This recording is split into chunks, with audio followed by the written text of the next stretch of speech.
Assalamualaikum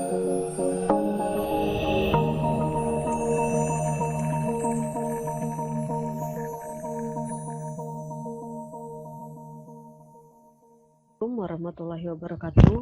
Salam sejahtera dan salam sehat semuanya. Hari ini kita akan masuk ke pertemuan pertama komputer dan masyarakat. Sebelumnya perkenalkan, nama saya Parlia Romadiana. Nanti saya akan mengajar mata kuliah komputer dan masyarakat ini hingga pertemuan terakhir. Nah, sebelum kita bahas untuk materi, pertama kali kita bahas tentang tata tertib dan aturan perkuliahan terlebih dahulu. Yang pertama, kehadiran. Untuk kehadiran, di mata kuliah saya wajib melakukan absensi di Google Classroom. Jadi semua absensi itu dilakukan di Google Classroom. Jika mahasiswa berhalangan hadir, bisa melakukan via chat dengan format NIM, nama, kelas, mata kuliah, serta alasan izin. Jadi yang absensi nanti silakan memasuki komentar di Google Classroom setiap pertemuannya. Nah, untuk tugas juga sama. Tugas yang saya akui hanya tugas yang dikumpulkan via Google Classroom. Jadi, ketika ada tugas, silakan dikumpulkan di menu tugas di Google Classroom supaya semuanya tertib, semua administrasinya tertata dengan baik, sehingga semua tugas dikumpulkan di Google Classroom. Untuk penilaian masih sama seperti mata kuliah yang lainnya, absensi 10%, tugas 20%, UTS 30%, serta UAS 40%. Nah, itu untuk tata tertib dan aturan perkuliahan untuk di perkuliahan kita ini. Nah, karena saat ini kita masih pandemi, sehingga perkuliahan kita belum bisa tatap muka, tapi semoga tidak mengurangi niat mahasiswa-mahasiswa untuk tetap terus belajar, dan semoga walaupun kita perkuliahannya daring, online, itu tetap ilmu-ilmunya terserap dan tersampaikan dengan sempurna. Baik, kita masuk ke materi pembahasan dari mata kuliah komputer dan masyarakat. Nanti kita akan membahas 13 item, yaitu yang pertama nanti media sosial, kemudian komputer dan masyarakat, lalu keamanan komputer. Nah, kita juga akan membahas tentang kebebasan berbicara di etika menggunakan komputer ya, kemudian membahas tentang privasi dan informasi pribadi, kemudian berbagai aktivitas kehidupan kita menggunakan komputer, itu kita bahas juga, kemudian teknologi transfer, lalu open software, kemudian kekayaan intelektual itu yang berhubungan dengan komputer dan masyarakat, kemudian komputer dan pemerintahan juga kita bahas, komputer dan bisnis nanti kita bahas juga, kemudian digital entertainment juga kita bahas di dalam mata kuliah komputer dan masyarakat, dan terakhir nanti kita akan membahas tentang refleksi dan tindakan. Nah, untuk pertemuan pertama ini kita bahas dasarnya terlebih dahulu tentang komputer dan masyarakat, jadi jangan sampai nggak kenal sama judul mata kuliahnya. Nah, di pertemuan pertama ini kita membahas terlebih dahulu apa sih komputer dan masyarakat gitu. Yang pertama komputer dulu. Jadi apa itu komputer? Nah, saya rasa teman-teman mahasiswa sudah tahu semua ya komputer itu apa sih gitu. Cuma ini kita flashback menurut ahli gitu. Secara teorinya apa sih komputer?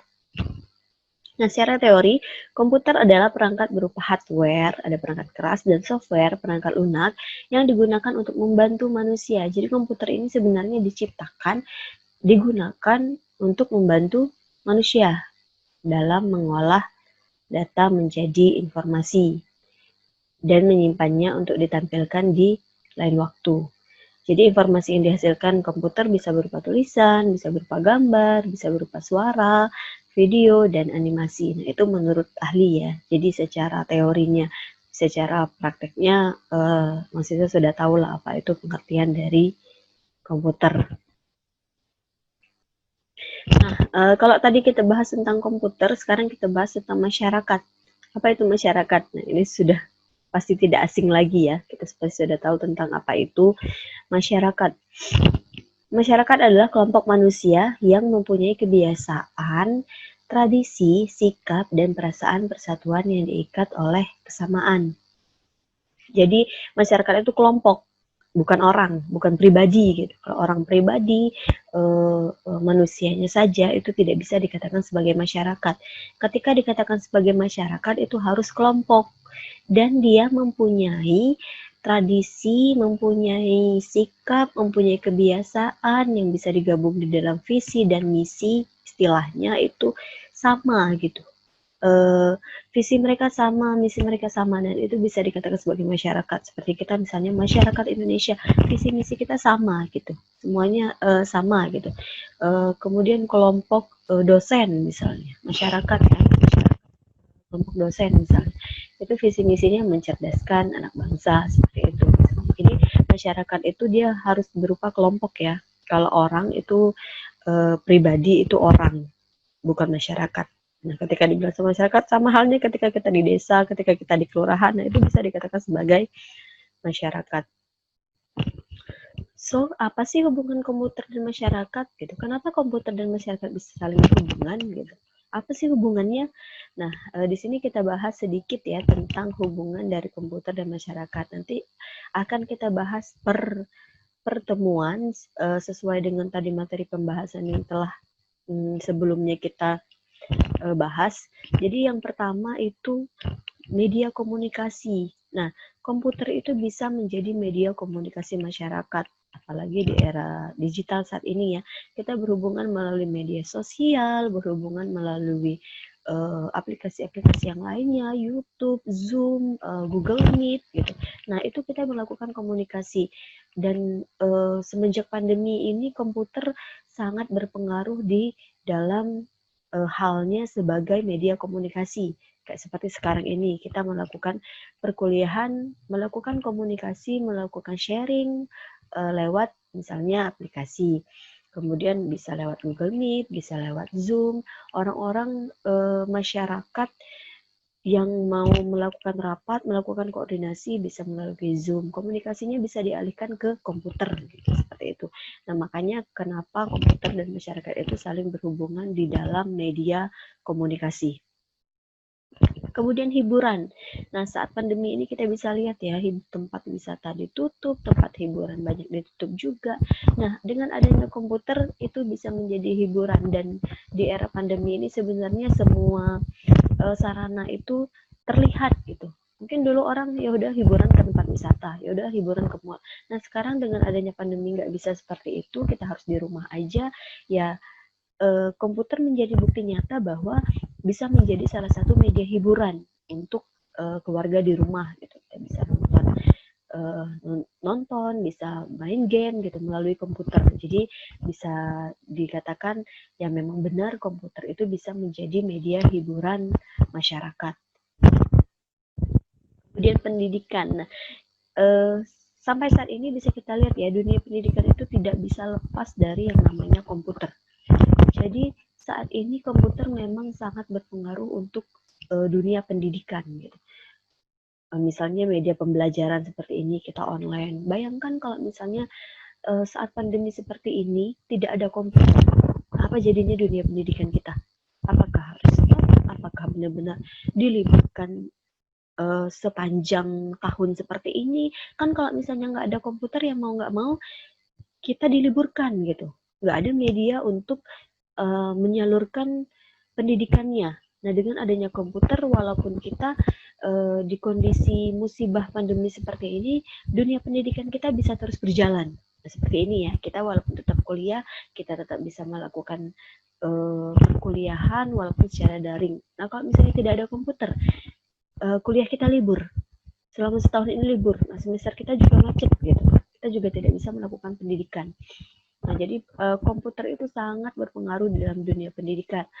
Atau contoh lainnya untuk para ilmuwan misalnya, para dosen, para guru yang ingin melakukan penelitian, pendidikan di bidang penelitian gitu. Kita bisa melakukan jurnal internasional tanpa harus jauh-jauh datang ke luar negeri. Nah, itu salah satu media pendidikan yang bisa dilakukan di komputer. Jadi komputer ini untuk dunia pendidikan sangat banyak sekali manfaatnya, apalagi saat ini ya kita sudah bisa merasakan. Mungkin selama ini kita perkuliahan tetap muka gitu ya, komputer hanya digunakan untuk media sarana untuk menjelaskan saja, sarana untuk mengetahui materi yang ingin kita jelaskan. Tapi saat ini kita benar-benar merasakan bahwa komputer itu benar-benar memang berpengaruh di dunia pendidikan. Kemudian bisnis. Nah, bisnis ini memang lambat laun kita sudah mau tidak mau harus bertransformasi ya, bertransformasi dari yang dulunya bisnisnya konvensional tanpa komputer, sekarang bisa kita lihat bisnis mana sih yang nggak menggunakan komputer? Gitu. Jualan pempek aja, jualan cappuccino cincau aja, sekarang menggunakan komputer. Contohnya mereka melakukan penjualan online gitu. Terus pabrik-pabrik, perusahaan-perusahaan, mereka harus bertransformasi ke bisnis yang berhubungan dengan komputer, pengolahan data semuanya komputer. Kalau dulu pabrik bisa menggunakan manual, sekarang sudah nggak bisa lagi, tidak tercover lagi gitu. Banyak minusnya kalau misalnya dilakukan secara manual, baik dari sisi pelaporan keuangannya, baik dari sisi pelaporan SDM-nya, semuanya. Nah, dengan adanya komputer akan sangat membantu pengolahan data di bidang bisnis, entah itu secara langsung ke pelanggannya atau di dalam manajemen perusahaan di bisnis itu sendiri. Jadi saat ini bisnis tidak akan bisa lepas dari dunia komputer. Bahkan bisnis yang usaha kecil pun saat ini menggunakan komputer sebagai media penunjang bisnisnya. Nah, kemudian informasi. Nah, ini tidak lepas ya. Segala informasi saat ini kita ketahui dari komputer. Kita mau dapat informasi apa? Kita buka komputer, buka gadget kita. Terus informasi yang tidak kita ketahui dengan kita cuma duduk manis di rumah aja, kita bisa mengetahui informasi. Kayak misalnya sekarang updatean data COVID misalnya. Kita bisa mengetahui semua informasi hanya lewat gadget gitu, hanya lewat komputer. Jadi komputer ini sangat berperan dalam penyebaran informasi yang cepat gitu ya. Walaupun segala sesuatu ya ada positif dan negatifnya, seperti nanti kita bahas ada hoax gitu ya. Terus ada penyebaran berinformasi palsu, terus banyak informasi yang tumpang tindih yang tidak jelas beritanya, namun juga lebih banyak manfaatnya. Seperti kita mendapatkan informasi apapun dari dalam negeri, dari luar negeri, semuanya bisa kita dapatkan dengan bantuan komputer. Nah, selanjutnya controlling. Nah, komputer itu bisa menjadi media controlling di dalam masyarakat. Contohnya seperti pertahanan ya, pertahanan keamanan negara misalnya. Dengan adanya komputer kita bisa melakukan pengawasan, bisa melakukan controlling untuk keamanan negara. Atau misalnya untuk di pihak rumah sakit bisa melakukan controlling juga. Nah, seperti itu. Untuk melakukan pengawasan terhadap pasien-pasiennya dengan bantuan komputer, bisa melihat di ruang ICU misalnya, kita bisa melakukan pengawasan untuk pasien-pasiennya. Dan banyak hal juga yang bisa dilakukan untuk di dalam controlling penggunaan komputer gitu.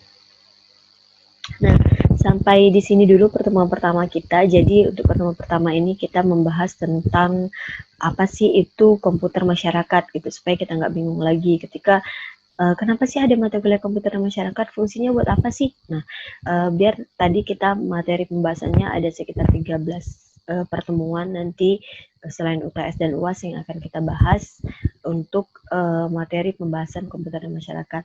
Baiklah, untuk pertemuan pertama saya tutup, sampai ketemu di pertemuan selanjutnya.